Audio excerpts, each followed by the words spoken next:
bank umum maupun BPR itu menurun, artinya perusahaannya berkurang.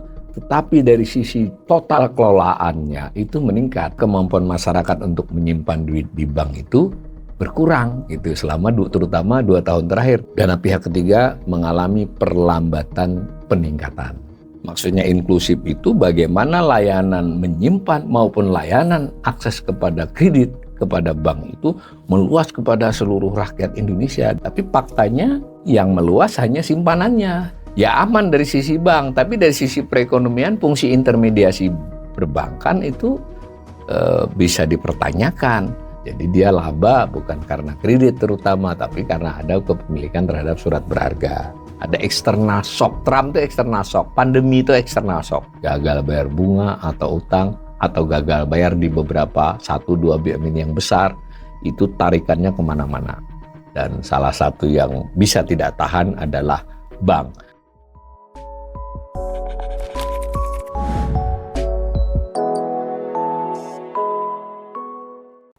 Salam cerdas, Ibu, Bapak, Saudara-saudara yang saya hormati. Kali ini saya akan melakukan assessment, semacam analisis umum terhadap kondisi perbankan, khususnya bank umum di Indonesia. Saya akan awali dengan penjelasan sedikit, pengutip dari undang-undang, apa yang dimaksud dengan bank.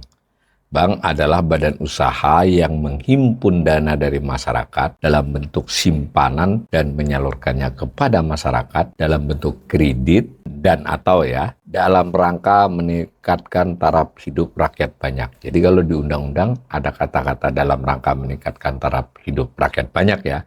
Kalau definisi di dalam buku ajar ya itu aja, bank badan usaha yang menghimpun dana lalu menyalurkannya.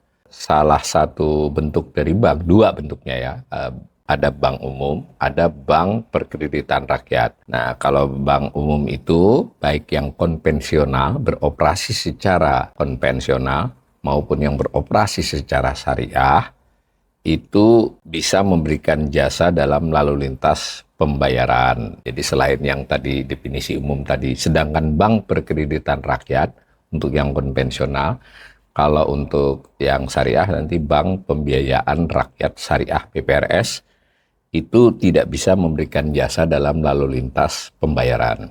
Kemudian kalau kita lihat dalam buklet perbankan, buklet bank yang dikeluarkan oleh OJK, itu banyak kegiatan usaha tadi. Tadi kan secara umum begitu, tetapi dalam rangka menghimpun itu disebutkan dia bisa menghimpun berupa tabungan, giro, deposito berjangka, sertifikat deposito, dan atau bentuk lain yang dipersamakan dengan itu.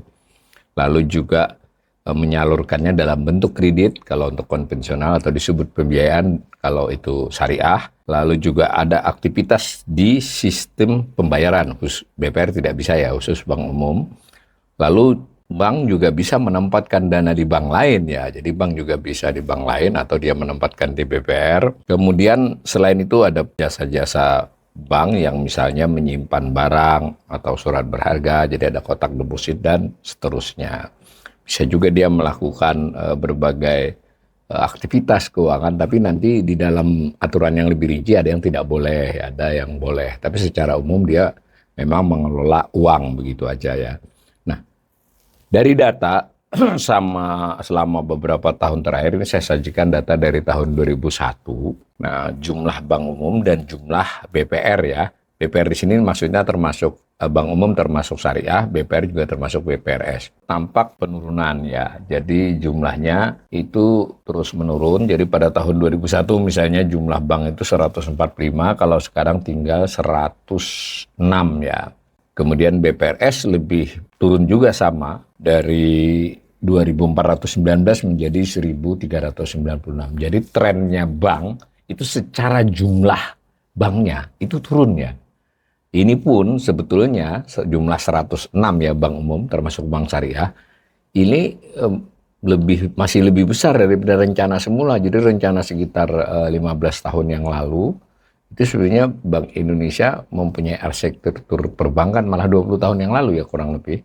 Itu berencana tidak sampai 50 ya sebenarnya, tapi ini ternyata tetap dalam prosesnya meskipun berkurang masih belum sesuai dengan harapan semula. Tapi sekarang kelihatannya tidak ambisi lagi untuk dipaksa ya. Jadi ini antara lain disebabkan oleh ada merger atau karena persaingan di perbankan ini, bank umum ini terlalu kuat, maka beberapa bank terpaksa dilikuidasi atau terpaksa menggabungkan diri, merger ataupun diambil alih oleh yang lain. BPRS juga demikian. Nah, sekalipun jumlahnya cenderung menurun, tetapi dari sisi aset kelolaan, uang ya kelolaannya, itu meningkat. Hampir tidak pernah turun ya, bahkan ketika saat pandemi pun aset perbankan itu tetap meningkat. Meskipun mungkin pada saat pandemi peningkatannya lebih landai. Grafik biru menunjukkan nilai aset kelolaannya bank umum dengan skala kiri ya dalam bentuk triliun ya, jadi mencapai 12.666 triliun di tahun 2024. Nah itu meningkat dibandingkan sebelumnya 7,25%. Nah yang garis orange itu menunjukkan laju peningkatan dari tahun ke tahun. Sekalipun masih meningkat, memang ada perlambatan ya, dan kemudian cenderung stabil di kisaran tadi 7,5 sampai 7 itu di beberapa tahun terakhir. Dahulu di zaman-zaman setelah pasca reformasi itu langsung masih terus meningkat dan masih bertahan sampai dengan tahun 2013 itu pertumbuhannya masih pesat banget, 2 digit. Kesini di bawah 1 digit, bahkan cenderung di angka 5 sampai 7%. Jadi saya ulangi, dari sisi jumlah bank umum maupun BPR itu menurun, artinya perusahaannya berkurang. Tetapi dari sisi total kelolaannya itu meningkat. Otoritas Jasa Keuangan sejak tahun 2003 ya dipisah antara Bank Indonesia dengan OJK. Dulu semuanya di Bank Indonesia.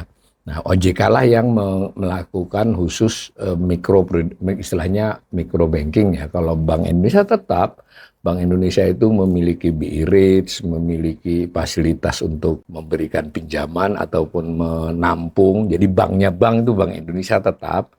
Lalu Bank Indonesia masih memegang otoritas di bidang sistem pembayaran. Jadi kalau kita soal e-wallet, QRIS itu urusannya Bank Indonesia. Tetapi sebagian wewenang Bank Indonesia dialihkan ke OJK microbanking, terutama terkait dengan regulasi bank, regulasi lembaga keuangan. Ya, bank, lembaga keuangan termasuk fintech, pinjol ya. Lalu juga melakukan pengawasan. Jadi selain regulasi micro banking namanya micro finance lah, karena seluruhnya juga melakukan pengawasan. Termasuk sebenarnya OJK itu memiliki kewenangan istilahnya kalau di hukum itu bisa penindakan. Penindakan juga bisa dia lakukan. Ya, jadi BI OJK ini memang tidak langsung kepada di bawah pemerintah, sekalipun pemerintah dalam hal ini presiden memiliki kekuasaan untuk mencalonkan, tapi tetap yang milihnya DPR. Ya, tetapi ketika dia berjalan, baik pimpinan BI maupun pimpinan OJK ini tidak bisa diganti kecuali keadaan-keadaan tertentu, misalnya pelanggaran pidana yang terbukti itu. Tapi kalau tidak, dia harus nunggu masa jabatannya selesai baru bisa diusulkan diganti oleh presiden. Nah, maka BI juga OJK ini bertanggung jawab kepada DPR, dan yang lebih penting lagi diatur oleh undang-undang harus menyampaikan berbagai hal terkait dengan tugas dan tanggung jawab dia harus sampaikan sebagai bertanggung jawab kepada publik. Kalau Bank Indonesia berarti kan kondisi likuiditas perekonomian, misalnya jumlah uang beredar, dia juga menentukan acuan BI Rate, karena BI Rate itulah yang mendirijeni, yang mencoba membawa tingkat kredit perbankan, tingkat kredit lain lah mengacu pada suku bunga acuan. Nah, sementara itu dia harus umumkan terus, baik itu alasannya, asesmennya terhadap ekonomi sehingga dia mengambil keputusan sesuatu, termasuk data-data statistik yang dikelola Bank Indonesia itu sangat banyak ya, bahkan mencakup utang luar negeri, misalnya itu juga Bank Indonesia selain jumlah uang beredar. Nah, sementara OJK itu kemudian fokus kepada lembaga keuangan, salah satu yang paling besarnya adalah bank ya, perbankan. Nah, maka ada statistik bulanan, statistik perbankan Indonesia namanya bulanan. Sayangnya dibandingkan Bank Indonesia, OJK ini suka lebih terlambat ya. Jadi Bank Indonesia relatif disiplin untuk statistik yang menjadi tanggung jawab dia. Misalnya statistik utang luar negeri itu tiap bulan dia terbitkan untuk kondisi 1,5 bulan sebelumnya. Kondisi cadangan devisa, kondisi uang beredar itu dia relatif dekat dengan batas akhir dari dokumennya itu. Jadi misalnya di bulan April, batas datanya Februari, malah ada yang lebih dekat lagi, yaitu Bank Indonesia sejauh ini menurut saya cukup disiplin mempublikasi, meskipun tentu ada kritik ya. Publikasi Bank Indonesia itu juga tidak buat netizen gitu ya, tidak mudah untuk di mana dia tempatnya di lamannya itu, karena biasanya kita bacanya cuma rilis. Kalau netizen bahkan jurnalis ya, ini saya mungkin boleh beri masukan ke jurnalis. Jurnalis juga hanya fokus kepada rilisnya, padahal ada data-data backup atau data yang melatari rilis itu. Nah itu memerlukan sedikit bukan sedikit ya, effort dan paham kondisinya. Tapi tetap saja saya harus mengakui Bank Indonesia menyediakan data secara rutin dan baik, bahkan cukup berjangka panjang. Nah, OJK dalam hal ini satu strip lah, bahkan mungkin 2 strip di bawah Bank Indonesia, datanya suka lebih lambat ya. Jadi misalnya data tentang perbankan terkini yang untuk Desember itu baru-baru ini aja keluar ya, tapi itu pun belum yang bersifat utuh gitu, masih berupa statistik perbankannya aja, belum yang ada narasinya. Nah karena itu saya tampilkan dulu ini yang sampai 2023 ya, dari sisi laporan tahunannya. Nah itu ringkasan dari berbagai statistik dia yang terkait dengan khusus bank umum ya, bukan perbankan keseluruhan saya ambilkan. Untuk kali ini saya lebih banyak mengasesmen bank umum. Nah, tetapi karena di dokumen-dokumen lainnya OJK itu sudah ada data, saya bisa menambahkan di kanannya dalam bentuk narasi itu ya. Nah, sebenarnya kalau sempat itu kita bisa mengolahnya menjadi tabel juga. Misal tadi jumlah bank, tadi data saya yang di awal tadi sampai Oktober 2024 saja, ternyata sampai 31 Desember kurang lagi 1, jadi ada 105 bank. Lalu total asetnya 12.461 triliun ya. Yang 12.666 itu kedua-duanya bank umum dengan BPR.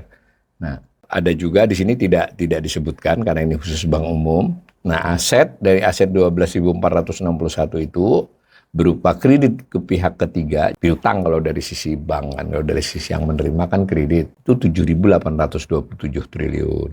Nanti ini kita ulas ya satu-satu ini untuk gambaran umum dulu. Apa yang disebut dengan dana pihak ketiga itu simpanan masyarakat. Kan tadi dia menghimpun dana. Kalau yang dari bank lain tidak disebut DPK ya, kan antar bank juga melakukan pinjaman maupun simpanan, tapi tidak ya secara total dia hanya di kisaran berapa ya, 150-an triliun. Sementara ini yang dana pihak ketiga 8.837 triliun. Dana masyarakat, yang dimaksud masyarakat itu, pihak ketiga itu bisa perorangan, bisa korporasi, bahkan bisa pemerintah. Mudah-mudahan juga harus bisa mengimajinasi ini kalau disebut 3 ini seolah-olah wah ini paling banyak pemerintah. Tidak, pemerintah sedikit. Maksudnya untuk ukuran ini ya, yang terbesar itu tetap perorangan. Jadi dari 8.837 triliun kurang lebih 52, lebih dari separuh itu perorangan. Yang kedua baru korporasi swasta, baru nanti ada yayasan dan sebagainya. Pemerintah tidak termasuk 2 yang besar ya, kan pemerintah itu kan nyimpan ngambil dari 8.837 itu mungkin hanya di kisaran pemerintah pusat dan daerah loh ya, tidak lebih dari 200-300 triliun. Itu diinformasikan tentang DPK. Lalu ada juga informasi di tabel umum ini tentang namanya disebut Capital Adequacy Ratio, tingkat kecukupan modal, 26,09%. Lalu ada Return on Asset, jadi hasil dia dibandingkan aset dia 2,69%. Ada juga yang disebut dengan Net Interest Margin. Lalu ada yang disebut BOPO, biaya operasional dibandingkan pendapatan operasional. Ini dulu jadi gambarannya, bahwa kalau kita mau membuat assessment terhadap perbankan, lebih khusus lagi ke bank umum, karena yang paling banyak kan bank umum, 90%-nya bank umum, itu kita mesti memahami beberapa indikator utama. Indikator utama itu tersedia oleh OJK, hanya mungkin kita perlu sedikit effort ya untuk mencarinya, menggabungkannya, lalu membuatnya menjadi grafik. Nah, untuk memahami juga masing-masing indikator itu, kita mungkin tidak cukup hanya melihat dari deskripsi di OJK. Mungkin kita sempatkan di mesin pencarian, kalau yang mau lebih serius lagi kita cari buku teks, buku ajar, buku yang relatif diakui. Itu apa maksudnya CAR, apa maksudnya aset, Apa maksudnya ROA tadi, BOPO itu apa. Tetapi untuk keperluan asesmen umum dari BPK cukup memadai ya. Hanya tadi saya ulangi sekali lagi kritik saya, OJK tidak user friendly ya, tidak menyediakan data yang kadang kurang menyediakan data secara cepat dan user friendly. Tapi masih bisa lah. Nah, kita mulai dengan dana pihak ketiga. Dana pihak ketiga itu artinya adalah simpanan masyarakat. Jadi masyarakat itu perseorangan, swasta, korporasi, bisa juga yayasan atau badan hukum lainnya, bisa juga pemerintah. Tapi yang lebih dari separuh itu adalah perorangan ya. Nanti di urutan kedua mungkin sekitar 20-an%, 25% itu adalah perusahaan swasta. Nah, baru sisanya bagi-bagi semua. Kalau kita lihat simpanan masyarakat ini, itu memang gambar biru. Itu menunjukkan nilainya dengan satuan triliun di sebelah kiri. Pada Desember 2024 mencapai 8.837 triliun ya. Besar ya. Jadi duit loh ini, duit masyarakat tadi, tapi jangan lupa ya pengertian masyarakat. Di bank itu mencapai 8.837 triliun.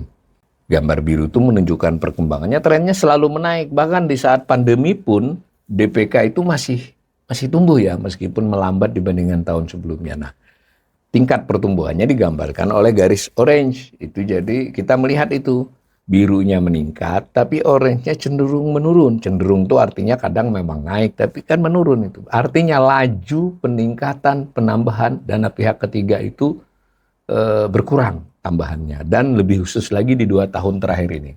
Di tahun 2023 dan 2024. 2023 hanya 3,73%, 2024 itu 4,48%. Nah, kalau saya kasih assessment sederhana, artinya kemampuan masyarakat untuk menyimpan duit di bank itu berkurang gitu selama terutama 2 tahun terakhir, bahkan dimulai dari 2022 sebenarnya. Menguatkan ini bahwa kan ada indikasi daya beli masyarakat berkurang, itu antara lain juga ditunjukkan oleh ini, mereka terpaksa makan tabungan sebagiannya, kira-kira begitulah. Itu bisa berupa tabungan, bisa berupa deposito, bisa berupa giro, turunan dari deposito itu ada sertifikat deposito dan macam-macam lah yang dari masyarakat ditaruh di bank. Itu dana pihak ketiga mengalami perlambatan peningkatan, bertambah tapi tambahannya melemah terutama di 2 tahun terakhir. Nah, bank umum itu menerima dana lalu dia salurkan. Salah satu bentuk penyaluran, dan itu harusnya menjadi bentuk utama menurut perintah undang-undang dan juga menurut lazimnya operasi bank, itu adalah kredit. Nah, kredit yang dimaksud juga kredit kembali kepada masyarakat. Karena bisa kredit antar bank kan, tapi ini tidak termasuk yang antar bank.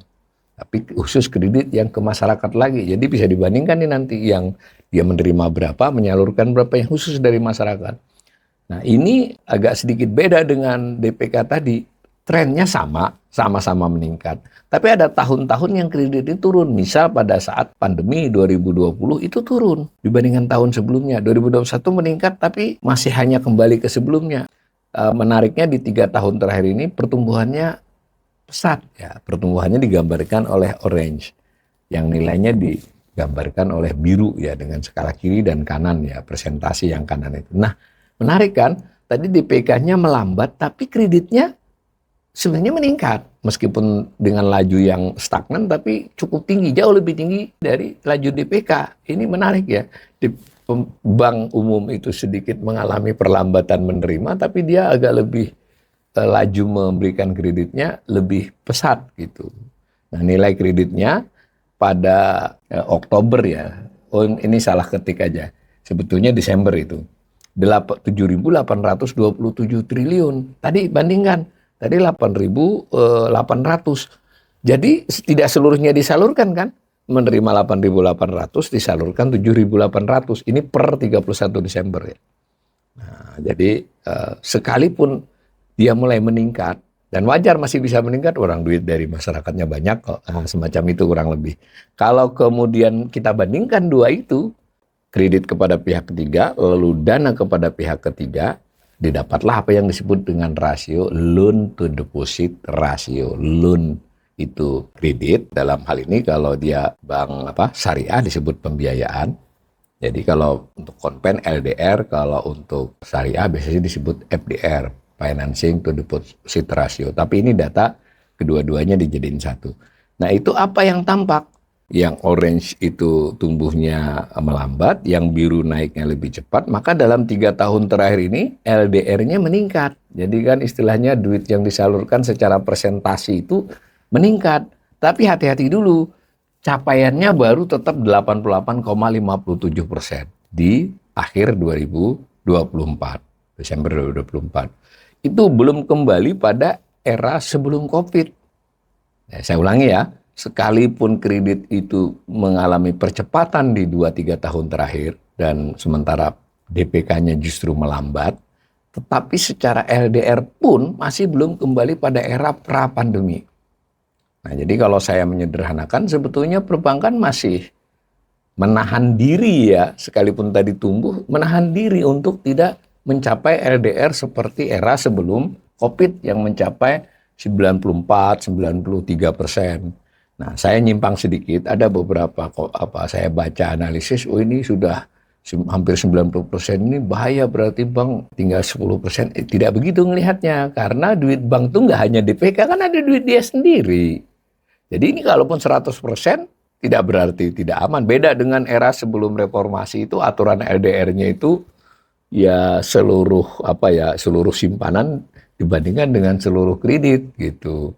100% pun tidak masalah sebenarnya karena si bank memiliki. Nah, itu nanti ada data yang namanya disebut kecukupan modal.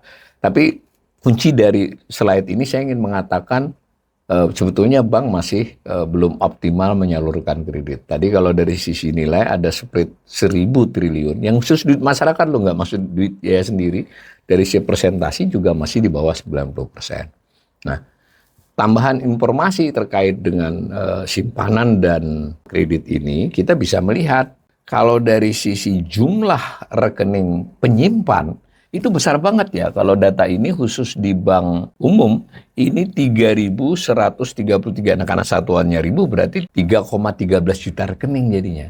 Jadi lebih dari 3 juta rekening.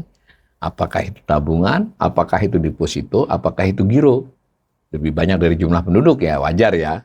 Karena satu orang bisa memiliki beberapa rekening, tapi pada saat yang bersamaan ada juga orang yang nggak punya rekening bank. Dan terutama sekali yang penduduk belum dewasa kan tidak. Nah ini dibuat rasio. Jadi jumlah kredit itu dibandingkan dengan 1.000 penduduk dewasa. Jadi kan betul gitu tadi 3,13 juta. Berarti kan kalau per 1.000 penduduk itu ada 3.133. Jadi satu penduduk dewasa itu secara rata-rata, penduduk dewasa aja bukan jumlah penduduk ya, itu punya 3,3 rekening, 3,1. Ya 3 rekening lah. Jadi masuk akal ya. Jadi secara rata-rata orang yang tidak kaya aja kadang punya 3-4 ATM ya, rekening meskipun nggak ada isinya, ya kan? Itu wajar. Nah, pada saat yang bersamaan kreditnya itu hanya 483 per 1.000 penduduk. Jadi kan tidak sampai 1.000. Jadi padahal satu orang tuh bisa saja dapat lebih dari satu kredit kan. Rekening kredit nih bukan orangnya. Nah, artinya kalau dilihat gambar ini, apalagi dilihat trennya, yang biru, yang DPK itu terus menaik jumlahnya, sementara yang orange itu melandai, bahkan di 2 tahun terakhir ini turun. Jadi berarti menguatkan tadi, sekalipun secara nominal bank menambahi kreditnya, tapi secara jumlah orangnya, jumlah yang diberi kredit itu sebenarnya 2 tahun terakhir ini kan lebih rendah daripada 2022. Bahkan masih setara saja dengan 2021. Tentu di sini bisa dilakukan asesmen yang macam-macam ya. Bisa saja bahwa ini kan ada yang dihapus bukukan, ada yang sudah lunas terus tidak pinjam lagi, dan bisa juga pada saat COVID itu kan banyak tambahan kredit kan untuk usaha mikro kecil dan perorangan. Tetapi apapun, dilihat gambar ini yang biru jauh melampaui ya, yang simpenan yang orange di bawah. Ini fenomena yang saya kira terkait dengan apa yang disebut dengan inklusivitas keuangan.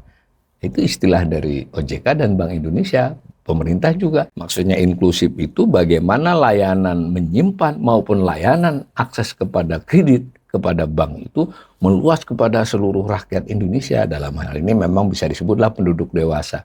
Tapi faktanya yang meluas hanya simpanannya. Ya karena antara lain ini sekedar informasi saja. Ya misalnya orang akan menerima bantuan tertentu filantropis ya, baik itu dari pemerintah atau kadang dari lembaga filantropis, biasanya sering mensyaratkan dibukanya rekening.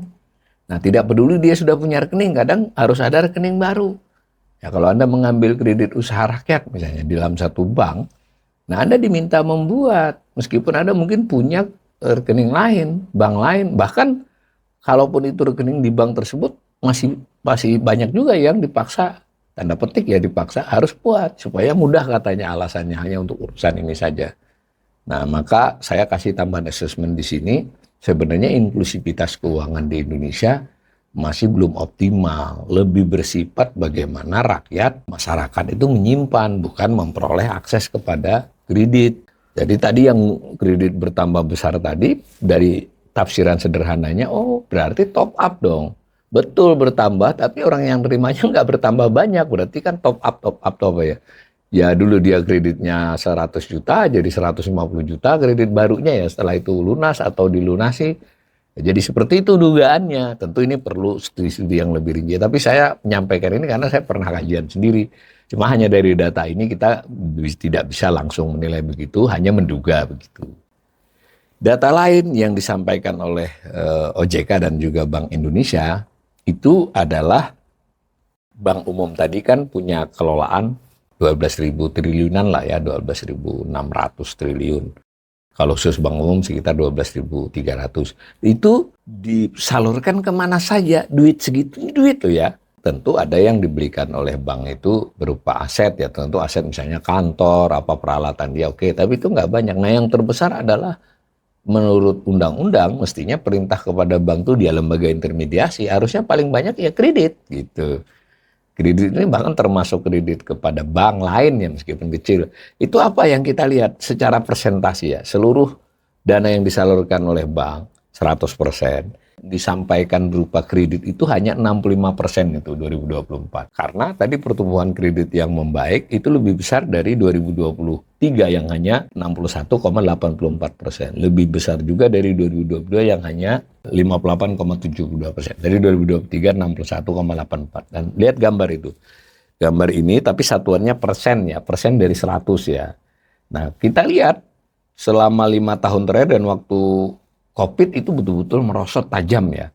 COVID turun tajam, masih turun lagi 2021, persentasenya ya. Pelan-pelan membaik 22, 23, 24 ini. Tapi persentase 2024 ini masih di bawah era COVID. Ya, jadi kembali saya ingin memberikan penilaian ya. Bahwa bank umum ini sebetulnya belum move on kalau sederhananya bahasa populernya ya. Dia masih terdampak oleh COVID yang sudah beberapa tahun yang lalu. Salah satunya, tentu mungkin ada pertimbangan lain, mungkin karena menyalurkan kredit itu tidak terlalu menarik, nah nanti ada analisis lain kan. Yang penting dia persentase menyalurkan kepada kreditnya hanya di 65% ya. Ini bedakan dengan LDR ya. LDR tadi kan 88% itu karena hanya membandingkan dengan dana yang disimpan masyarakat. Kalau ini dengan total penyaluran dia, karena di penyaluran itu kan ada duit dia. Penyaluran tidak mesti kredit ya. Nanti, nah ini terbukti dari slide berikut. Selain dia naruh di kredit, ternyata bank ini juga memang sebagiannya kewajiban ya. Sebagiannya kewajiban, sebagiannya bersifat sukarela. Nah itu ditempatkan kepada Bank Indonesia ya. Jangan lupa duitnya ada yang wajib ditempatkan sekian persen namanya giro wajib minimum. Tapi dia juga bisa melakukan penyimpanan lain kepada Bank Indonesia. Penempatan istilahnya. Nah yang kedua dia juga bisa melakukan saling menempatkan dengan yang lain kepada bank lain. Nah yang ketiga ini yang perlu di assessment ya. Dia juga menyalurkan duitnya dengan cara membeli surat berharga. Jadi dia memiliki surat berharga. Dan surat berharga yang terbanyak yang dimiliki bank, kisaran 90% ya, untuk beberapa bank malah mendekati 100, adalah memiliki surat utang pemerintah, SBN. Kalau bank syariah ya harus SBN syariah ya. Kalau bank konven bebas dia. Mau pegang surat utang negara yang konven maupun yang syariah dia bebas. Intinya si bank ini justru ngutangi pemerintah. Kalau tadi kredit kan ngutangi masyarakat. Kalau ini ngutangi pemerintah dengan cara membeli surat utangnya. Nah, semacam itu. Jadi surat berharga, kalau dia mengutangi dalam bentuk misalnya ada bank himbara yang memberikan kredit kepada proyek pemerintah, tidak masuk di data surat berharga, masuk kepada kredit sama. Karena pemerintah juga termasuk masyarakat. Tapi kalau yang surat berharga, mayoritasnya adalah surat utang pemerintah, memberi utang kepada pemerintah dalam bentuk membeli surat berharganya. Lihat itu, yang abu-abu itu nilainya sudah 18,24%. Jadi 18,24% dari duitnya bank itu adalah untuk membeli surat utang pemerintah ya. Jadi mengutangi pemerintah. Nah di Bank Indonesia dia 7,05%. Jadi kalau dijumlahkan kan sudah lebih dari 25, lebih dari seperempat duit bank itu bukan ke masyarakat tapi ke Bank Indonesia dan ke pemerintah gitu. Nah tambahan lagi ada antar bank 2,26%. Ini bisa kita total 33 ini hampir 30% kan. Artinya sekitar 30% itu duit itu ya beredar di situ. Beredar antar bank, beredar antara bank dengan Bank Indonesia, kemudian antara bank dengan pemerintah dalam konteks surat utang. Nah inilah salah satu ciri perbankan Indonesia. Saya ingin garis bawahi ini bisa dikatakan kalau menurut saya ya aman dari sisi bank, tapi dari sisi perekonomian fungsi intermediasi perbankan itu bisa dipertanyakan. Bisa saja dengan argumen toh kalau ngutangi pemerintah bisa melakukan apa saja. Itu berarti bank melihat pemerintah lebih menggerakkan perekonomian daripada masyarakat keseluruhan. Tapi hati-hati ya, karena utang pemerintah itu sendiri diambil tidak semata-mata untuk belanja, tapi untuk misalnya bayar utangnya yang lama. Artinya kan ini muter lagi kan. Utang yang lama kepada siapa ya? Kepada bank juga sebagiannya. Loh kalau begini kan fungsi perbankan ya tidak optimal sebenarnya. Ya, di balik stabilitas yang ada ini antara lain dicirikan oleh duit yang mengalir ya kalau bahasa ngepopnya di langit dan di awan saja, nggak sampai turun ke bumi, itu tidak seluruhnya turun. Tuh.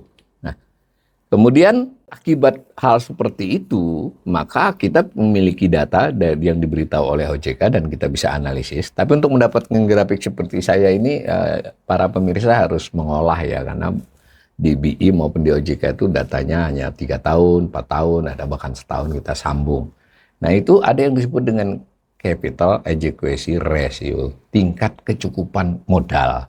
Caranya adalah membandingkan antara modal, ada definisi modalnya, dengan ATMR. ATMR itu aset tertimbang menurut rasio. Tadi yang 12.600 aset total. Kalau menurut rasio ada hitungannya ya. Tidak sampai segitu karena ada aset-aset yang ditimbang sedemikian rupa. Intinya ini saya pakai definisi KAR-nya OJK ya, bukan dari saya. Jadi saya ngutip aja, menaruh saja angkanya.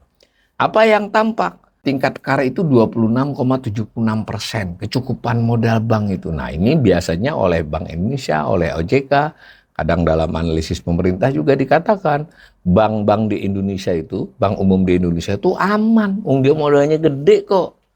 Nah sebagai tambahan informasi, standar internasional dari BIS itu, jadi Basel itu menyarankan, ya batas aman itu 8%. Wah ini super aman kalau begini kan. Tapi nanti dulu, kalau 8-10% ya aman.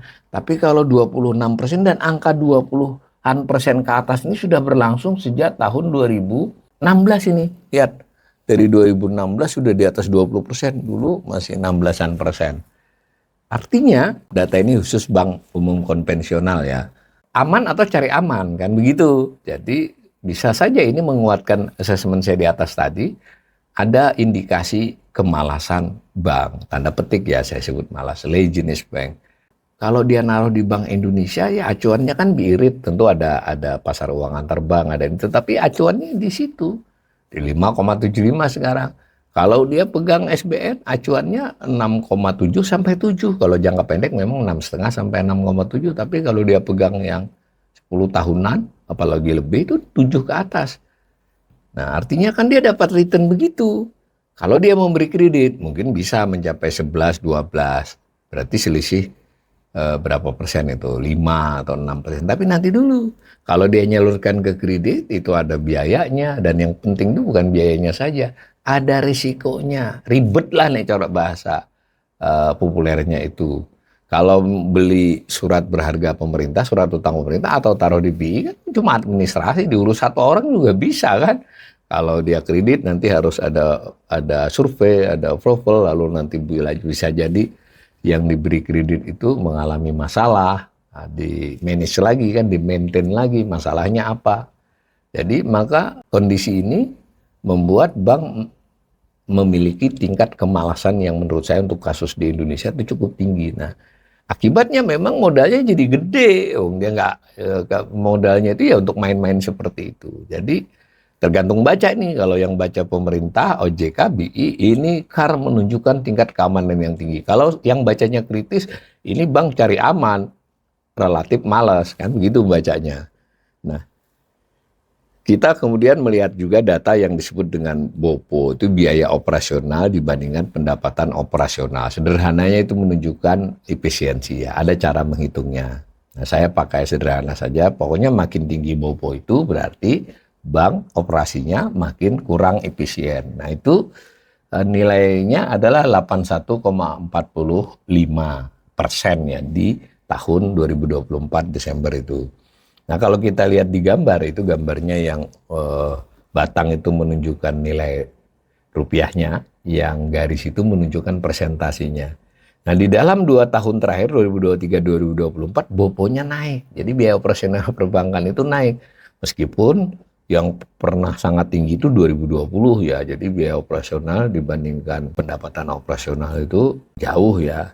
Lebih tidak efisien pada waktu Covid, wajar kan? Tapi ini nilai 8% ini wajar, masih seperti masa-masa lampau. Tapi harus dihati-hati tren peningkatan di 2 tahun terakhir. Jadi berarti bank juga sedikit mulai ada masalah-masalah di efisiensinya. Bisa jadi juga karena dia terpaksa harus promosi ya, biaya promosinya ditingkatkan. Kita tidak harus, ini harus analisis yang lebih rinci. Nah, selain itu ada informasi dari OJK juga tentang apa yang disebut dengan net interest margin. Itu menunjukkan pendapatan bunga bersih dibandingkan dengan rata-rata total aset produktif. Ini memperkuat soal BOPO tadi. Nah, dalam hal ini masih cukup wajar, ini data bank konvensional NIM-nya, tetapi sama tadi di 2024 terjadi penurunan meskipun 2023 sempat menaik. Dan tingkat NIM ini lebih rendah dibandingkan tahun-tahun yang lampau. Tapi dalam hal ini memang mendua ya. Bisa kita lihat pendapatan bersih bank itu menurun dibandingkan rata-rata aset produktifnya. Bisa juga kita melihat kalau begini caranya masih ada ruang dong bank untuk menurunkan suku bunga kreditnya. Jadi NIM-nya menurun tapi diimbangi dengan penyaluran kredit yang lebih kuat. Berarti mendorong ekonomi lebih jauh.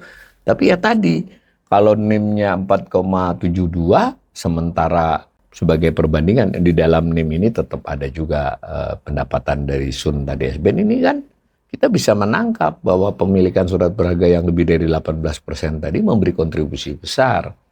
Nah, semacam itu. Lalu selanjutnya lagi kondisi bank juga dianalisis dengan soal likuiditasnya. Jadi dia duitnya banyak, tapi kan tadi disalurkan macam-macam. Kan perlu diteliti, kalau surat berharga itu liquid tapi kan tidak seliquid cash dan setara cash, apalagi kalau surat berharganya itu berjangka panjang. Begitu juga dengan hal-hal lain, dia memberi kredit itu juga kan ada hitung-hitungannya. Kalau liquidnya saja, jadi benar-benar liquid dibandingkan total aset, sekarang mencapai 11,22%. Nah, saya ingin sajikan bahwa angka itu merupakan penurunan berturut-turut selama 3 tahun terakhir. Dan itu yang terendah selama sekitar 1 dekade ini. Dari 2015 data di situ. Ini bank umum konvensional. Apa yang terbaca dari ini?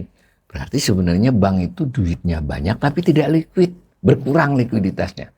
Jadi kalau ada isu bahwa orang rame-rame ngambil duit ke bank itu ya tetap rawan kalau itu terjadi beneran, bukan sekedar isu di medsos. Terjadi seperti tahun 98 orang antri depan ATM yang punya duit di bawah 100 juta yang rame-rame narik, yang di bawah yang miliaran atau puluhan miliar, memindah kemana bentuknya, ke emas kah, ke luar negeri kah, ke kripto kah. Nah, ini likuiditas bank ini sebetulnya ya 11,22% itu masih aman, tetapi tingkat keamanan ini kan menurun dibandingkan tahun-tahun yang lampau. Jadi ada masalah di likuiditas sebenarnya. Ada cara mengukur likuiditas yang lain. Ini baru dikenalkan beberapa, ya mungkin sekitar 10 tahun terakhir oleh, kalau tadi yang alat likuiditas yang grafik tadi sudah lama. Ini ada yang disebut alat likuiditas dibagi DPK, lalu alat likuiditas dibagi non-core deposit. Ya, saya nggak perlu jelaskan, yang penting kalau angkanya makin turun, berarti menunjukkan tingkat likuiditas yang relatif menurun. Kalau aman atau tidaknya kita bisa baca best practices-nya. Ini aman semua, tadi juga aman. Tetapi lihat trennya. Tren AL, alat likuiditas dibandingkan DPK itu menurun. Alat likuiditas dibandingkan non-core deposit juga menurun. Apapun narasi dari otoritas. Ya, maka kita harus waspada ini bahwa kondisi kita semacam itu. Dan jangan lupa, kondisi perbankan saya jelaskan ini harus dikaitkan dengan kondisi bursa saham, kondisi pasar surat utang, kondisi perang tarif dan perang dagang yang mengancam dan seterusnya. Jadi saya selalu mengatakan di kanal ini sebagai ekonom, ya banyak yang komentar ini Bapak ini cuma memberitakan yang buruk-buruk saja. Ya memang tanggung jawab moralnya ekonom itu, ekonom terutama dalam konteks dia tidak menjabat di pemerintahan, itu adalah memberi warning, memberikan isyarat dan cenderung melihat yang negatifnya. Mengapa? Karena pemerintah dan otoritas BI, OJK selalu bersuara yang baik-baik saja kan. Publik berhak mendapat perbandingan gitu. Atau kalaupun bukan publik, itu sudah menjadi tanggung jawab intelektual untuk mengingatkan otoritas bahwa ini loh ada masalah-masalah dan ada kemungkinan begini. Termasuk resesi dan krisis. Tentu tidak ada ekonom yang waras termasuk saya yang menginginkan perekonomian kita itu mengalami resesi ataupun apalagi krisis ya. Tetapi kita juga, saya merasa perlu dan kawan-kawan ekonom juga rata-rata begitu, memberikan warning kepada pemerintah, hati-hati kalau salah langkah kita bisa resesi, bisa krisis. Nah ini perbankan ini untuk menggambarkan hal itu juga. Nah saya simpulkan dari uraian tadi, pertama kinerja bank umum, terutama bank umum konvensional masih tampak cukup baik. Di sini saya sebut Oktober 2024, ini dari PowerPoint lama, sebenarnya sampai akhir tahun tadi bagus. Namun belum pulih pada beberapa era pra-pandemi. Lalu ada indikasi bank umum masih belum optimal menyalurkan kredit. Tadi saya sudah sebutkan, artinya fungsi intermediasi masih kurang dijalankan. Lalu bank umum, terutama yang konvensional, mulai bermasalah likuiditas. Tadi kan ada indikasi-indikasinya. Yang tidak saya sajikan adalah, jadi kayak ada persaingan, pemerintah menyedot dana untuk SBN-nya, meskipun salah satu disedot dana bank. Lalu Bank Indonesia mengeluarkan surat utang juga, menyedot juga. Nah, berarti kan dari sisi bank ada persaingan lah. Nah, tapi di sisi lain juga peluang buat dia, bahwa naruh di mana ini nanti. Nah, saya kira bank umum ini memang masih bisa mempertahankan labanya sampai 2024 tadi. Tetapi ditopang oleh penyaluran dana selain kredit. Jadi dia laba bukan karena kredit terutama, tapi karena ada kepemilikan terhadap surat berharga. Dan juga dia bisa pegang palas ya, jadi ada keuntungan dari valuta asing juga. Bahkan ada bank umum, saya silakan dicari oleh para pemirsa, itu penyaluran surat berharganya mulai ke SRBI ya, hampir 100%, nilainya besar, lebih dari 100 triliun, dicek saja. Dengan gambaran seperti itu ada kompleksitas hubungan pemerintah yang memiliki surat utang, Bank Indonesia yang memiliki sekuritas rupiah Bank Indonesia, dan Bank Indonesia juga membeli utang pemerintah. Kemudian bank umum, ya kan, yang tadi sedikit mulai bermasalah likuiditas, tapi di saat bersamaan dia punya SRBI dan juga punya SBN. Nah, maka kalau ada sesuatu yang terjadi, mudah-mudahan tidak ya. Saya kali lagi tugas ekonom hanya mengingatkan, ada external shock. Trump itu external shock, pandemi itu external shock, meskipun nanti masuk ke dalam. Jadi external shock yang kemudian datang ke sini, lalu di sini menjadi penyakit kan, ibaratnya seperti itu. Bisa kan? Nah, dalam kondisi seperti itu, daya tahan perekonomian salah satunya adalah daya tahan bank. Bank itu adalah darah bagi perekonomian, uangnya kan. Nah, maka saya agak khawatir. Kalau misal ini ada gagal bayar di pemerintah, gagal bayar bunga atau utang, atau gagal bayar di beberapa 1-2 BUMN yang besar, itu tarikannya kemana-mana. Dan salah satu yang bisa tidak tahan adalah bank. Dan kalau bank sudah mengalami beberapa kesulitan, apalagi sistemik, itu di banyak negara menyebabkan krisis. Kalau cuma kesulitan dia resesi. Tapi kalau sudah kesulitan sistemik dia krisis. Kita punya pengalaman 97, 98. Jelas beda ya sekarang. Beberapa indikator lain. Tapi kita kan jangan hanya belajar dari kasus kita. Kita belajar juga dong dari Argentina, Meksiko, dan beberapa negara lain. Brasil juga. Kita tetap harus hati-hati. Saya ingin asesmen ini mengingatkan kita semua, kalau otoritas mungkin saya terlalu muluk ya, tapi siapa tahu lah ya, bahwa kondisi bank kita ini mau dijelaskan lebih berimbang oleh BI, oleh OJK, oleh pemerintah, menyampaikan hal-hal yang persuasif dan optimis, tapi juga tetap pasar diberi isyarat, mereka juga harus tahu ada risiko-risiko yang sedang kita hadapi. Mudah-mudahan bangsa ini tidak sampai mengalami resesi, apalagi krisis ekonomi dalam waktu dekat ini.